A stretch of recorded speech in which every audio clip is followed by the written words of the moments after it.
It's a very British scandal. The UK Prime Minister is in the political doghouse thanks to questionable renovations on his own house.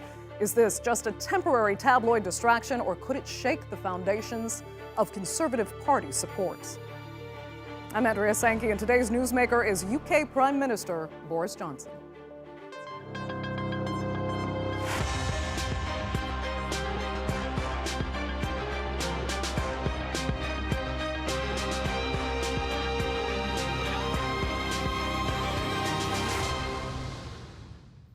It's being called cash for cushions, cash for curtains, even wallpapergate.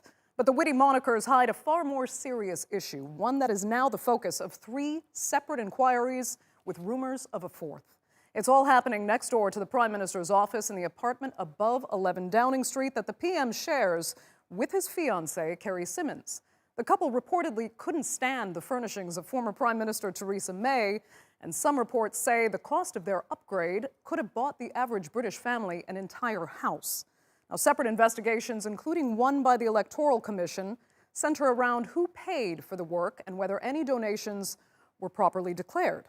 Now, Johnson insists no ministerial codes were broken, but he hasn't produced receipts to back that up. So, could this sleaze investigation potentially hurt the Conservatives in upcoming local elections and beyond? Natalie Pahonen has more.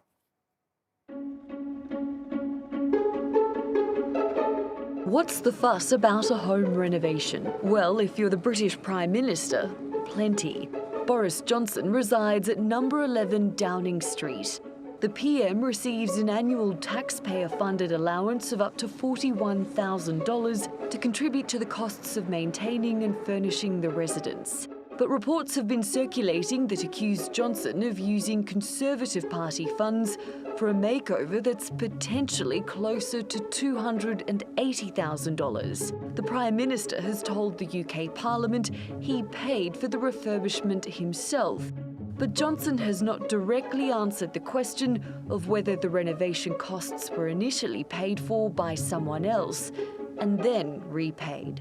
Mr. Speaker, it's been widely reported that Lord Brownlow, who just happens to have been given a peerage by the Conservative Party, was asked to donate £58,000 to help repay for the cost of this refurbishment.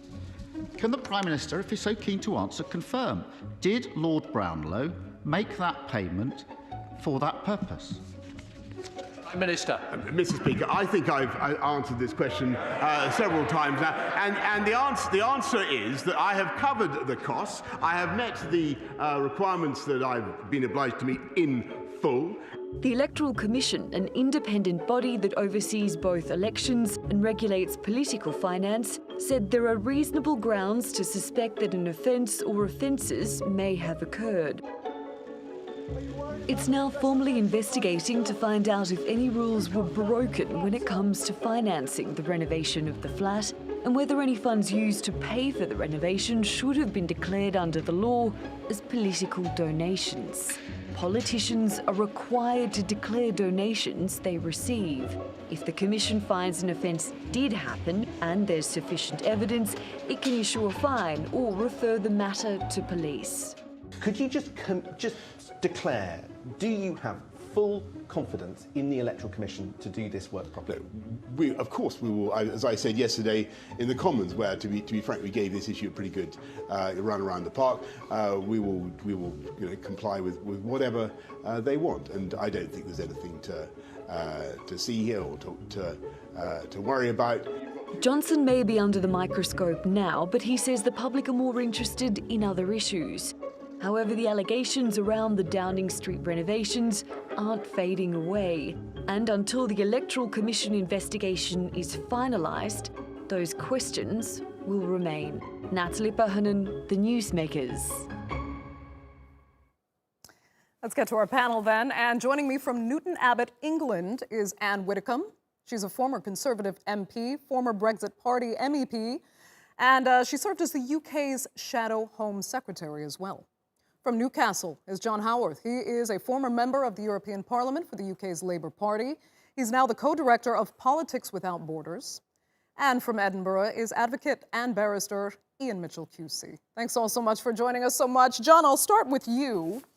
Because unlike Boris Johnson, you actually worry that people might not care about this scandal because you believe they should. Why? Why does it matter that Boris Johnson might not have paid for some refurbishment to his temporary apartment?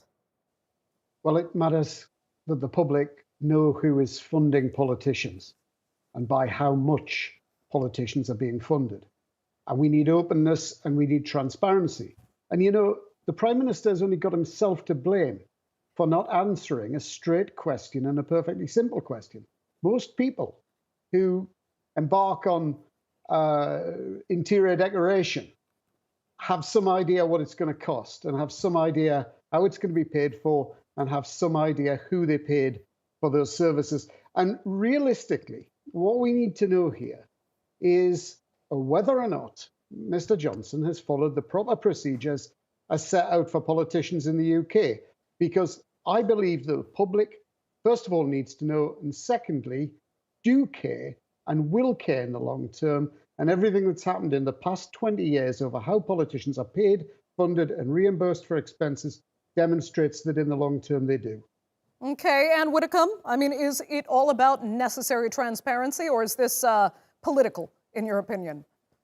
Well, I think it's certainly overblown. One fact is indisputable. There's been no public money involved, no taxpayers' money has been involved.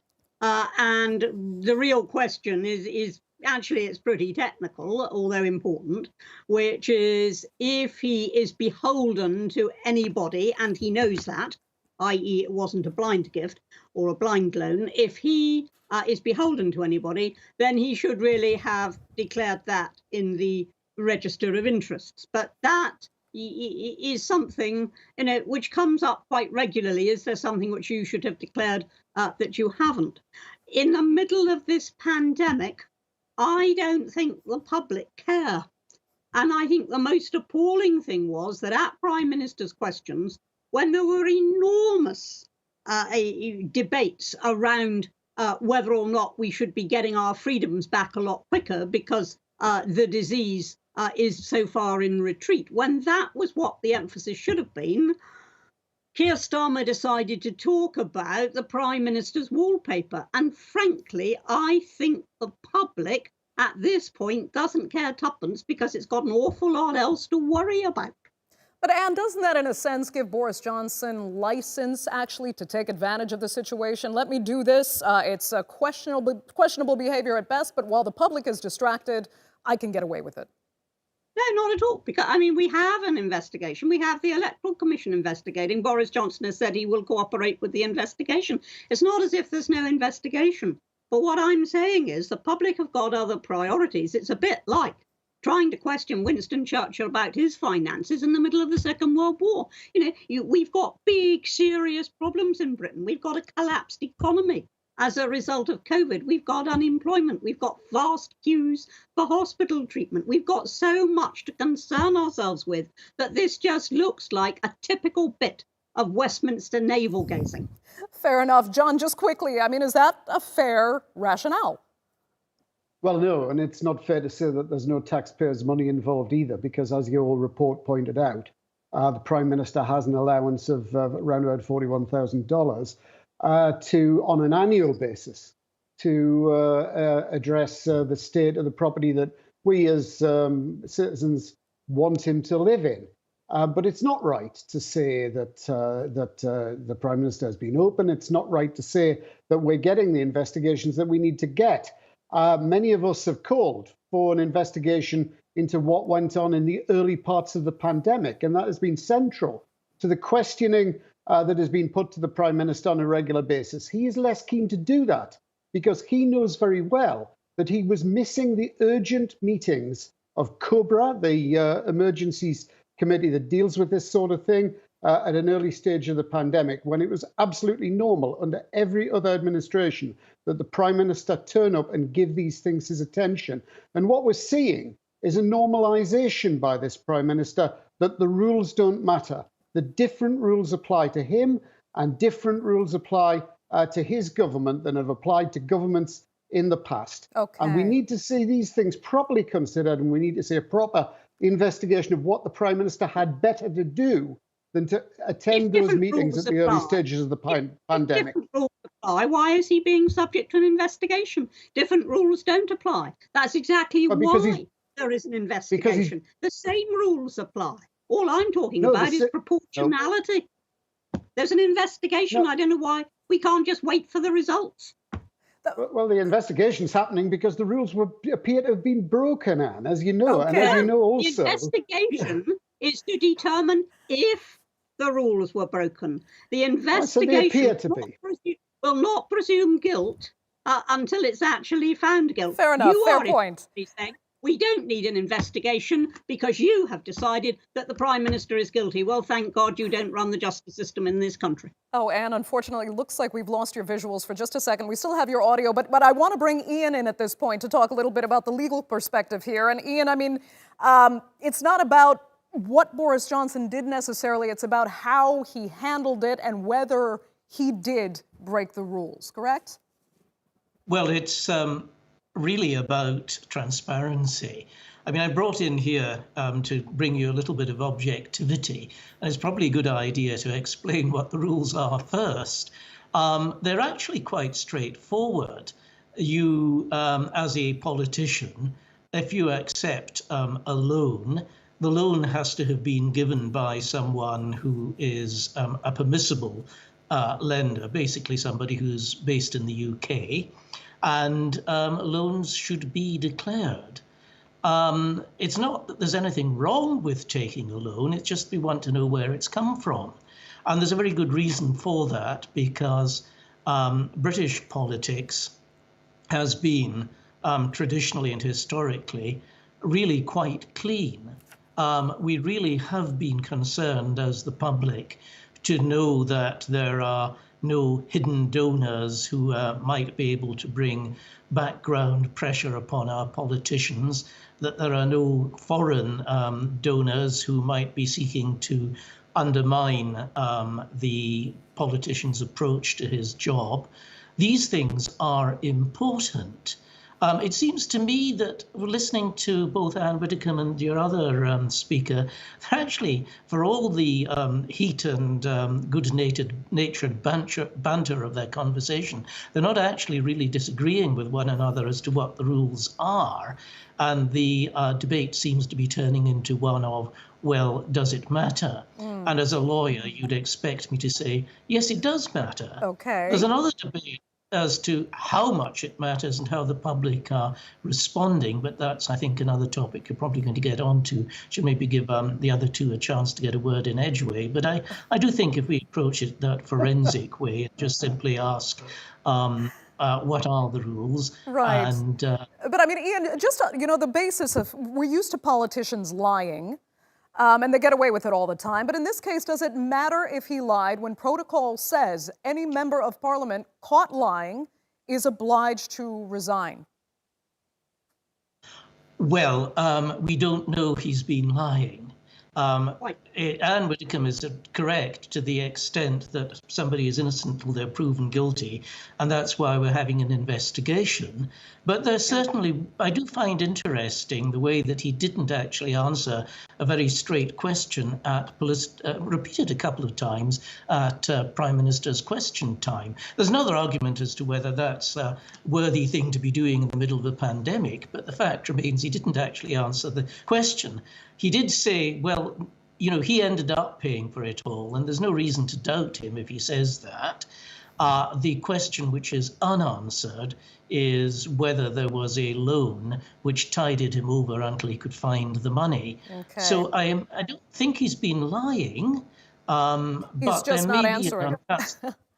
Yes, indeed. Right, and not answering technically doesn't qualify as lying. It's a bit irresponsible and shady, but it's still not legally lying to the public, not an act you could resign over. If you don't mind... Actually, the resignation issue comes if you lie to Parliament. I very much regret that quite a lot of politicians have lied to the public, but the resignation issues come in if a politician actually, even a backbencher, if a politician lies to Parliament, that's a resignation matter. And let me ask you this. I do have to say, sorry, but just as as a background, I mean, I have a prior life in politics. I was honorary secretary of the Scottish Conservative and Unionist Party for about 5 or 6 years, and I am a failed serial stander for Parliament. But that doesn't mean that I don't want to bring critical observation and objectivity to the debate. But I would say, by having said that, for the time that I was in politics, and it was many years, I seldom found any politician of any party, my opponents and other politicians as well, ever actually telling downright porky pies. I do think we have a degree of honour in Britain, but they sometimes sailed rather close to the truth or failed necessarily to answer. Economical with the truth. Okay. Yes. And I have to ask you this as well. I mean, how much in this debate here, not our debate, the debate in the British public, how much is there an element actually of former advisor Dominic Cummings, in a sense, the whistleblower here in this scandal, seeking revenge? And how much does that alone kind of discredit what's being investigated? I must say, if I was setting out to make a political enemy, I wouldn't choose Dominic Cummings because he is a very, very clever and forceful individual. What the motivations are behind all of this is a matter for speculation. It's not a matter for fact. And I can't speculate as to who initially blew the whistle, as you put it, and who is now taking advantage of the fact that that whistle was blown. But I think, again, that's irrelevant. The public isn't interested in the fight between Dominic and Boris, not at the moment. It might be in quiet periods, but at the moment, all anybody wants is for the country to get back to normal. And that is not to say these things don't matter. It's not to dismiss them, but it is to plead for a sense of proportionality. John, go ahead. Yeah, look, I don't disagree with what Anne said about what the public want to see, and that the public political life and economic life get back to normal after the pandemic, and that's perfectly reasonable. However, what we've seen in politics is the normalization of two things. First of all, the statement you make that all politicians lie. I mean, I think that... I said many, this is, many, not all. No, and I wasn't talking about... I wasn't actually talking... I think he was talking about me. And actually, I was talking about, indeed, the presenter. I wasn't talking about you at all, Anne. Fair enough. And Anne, I regard you as somebody who tells the truth as you see it. And I hope I do too. The current Prime Minister does have a rather checkered record of having a very casual relationship with the truth. And it's not just me who says that, it's his former employers and so on. And what we can't see is that normalised in the sense of politicians lying to Parliament, and we cannot see a situation normalised where the assumption of the public is that all politicians are corrupt, because they are not.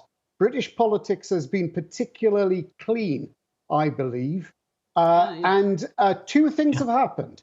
One is that normalisation of the notion of all politicians lie, which is a media invention. And the second one is that after the expenses scandal that took place in 2008, 2009, the assumption of the public was that all politicians lied. And that was embedded in our system when, instead of paying politicians what they should have been paid, Margaret Thatcher invented a very generous expenses system, which was regarded as part of their wages, but the public regarded it as indefensible. The people got £400 a month allowances for food and so on and so forth. And that was a fundamental mistake. And we need to put that right in our public life in the UK, or we are on a very, very slippery slope indeed. Yes, we need to focus, but we need to put these issues right. John, if I can stay with you for 1 second. Iain, I'll come to you in a minute. I just have to ask this, John. I mean, Boris Johnson may treat this like it was nothing but a scandal, that is political for him. But in 2009, we'll remember, a number of parliamentarians were actually sacked or had to resign. Some even went to jail for misusing the allowances they were entitled to on private residences in the UK, on those parliamentary expenses scandal. Is it fair, do you think, for Boris Johnson to act like this is just tabloid fodder when other politicians had to pay a very heavy price for doing something on similar lines?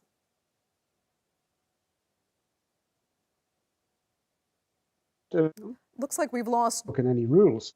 John. John, I'm think sorry. yeah. Go ahead, John. We lost your audio for a second. Go ahead. I said I wouldn't want to prejudge any investigation of whether or not the Prime Minister has broken any rules.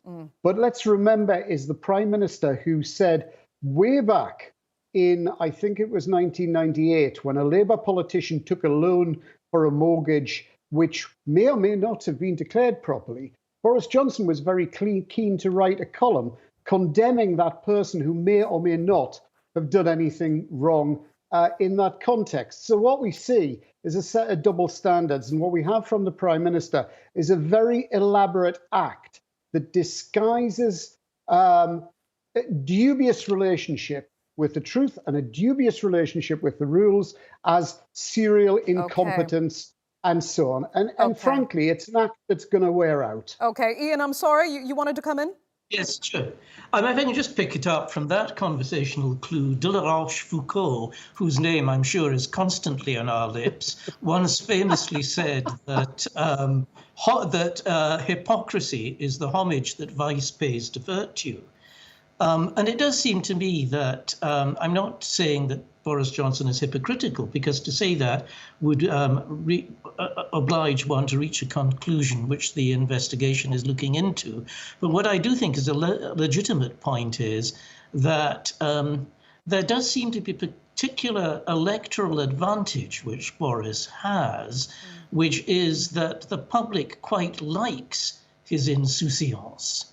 And the thing is that it's not really Boris we should be complaining about. In a sense, it's the public. Yes, because in fact, all of the public polling reveals that the public is not really interested in any of this, and it's all a great newspaper and Westminster bubble scandal. But the real question is that they ought to be, because as long as it remains Teflon Boris, maybe it's tolerable. But if there becomes a kind of normalization that you can be careless with the rules, then that does do something to underline what I genuinely believe about British politics, which is that whichever party you're in, it is a noble calling, and you're there to do the best that you can as you see it for your constituents. And that's what bothers me. And by the way, I don't think, although there is a case for paying politicians properly and not skimping on it, I must say 30,000 quid a year is rather a large decoration budget. Indeed. I think we all agree on that. But there may be those reasons for it, is to balance out other shortcomings. But Anne, let me ask you, because I want to pick up on the political consequences, potentially. Do you see the Conservative Party having to pay a certain price, regardless? We won't know the outcome of the investigation before the regional elections are coming, but do you see a potential consequence here? And also in respect to Scotland's elections coming up and movements toward the Independence Party?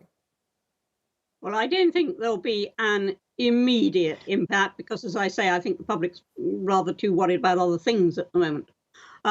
In the longer term, if the inquiry does find, and that's if it does find that there have been irregularities and that those irregularities are of an order of magnitude that should cause concern, then I think that, yes, in those circumstances, there will be some damage. But I actually go back to what Iain said, and I think he's absolutely right, which is that Boris does get away with this sort of thing because people can't help liking him. Now, I'm furious with Boris about a huge number of things, particularly about the border down the Irish Sea. I don't admire Boris's private morality, which is pretty well non-existent. There are lots of things that I would heavily criticise Boris Johnson for. But the fact is that whenever he pops up on the screen with that dishevelled head of hair, I start smiling. Okay. And that, I think, is the reaction of a lot of the public. John, quick final words. Any political consequences here for Boris Johnson?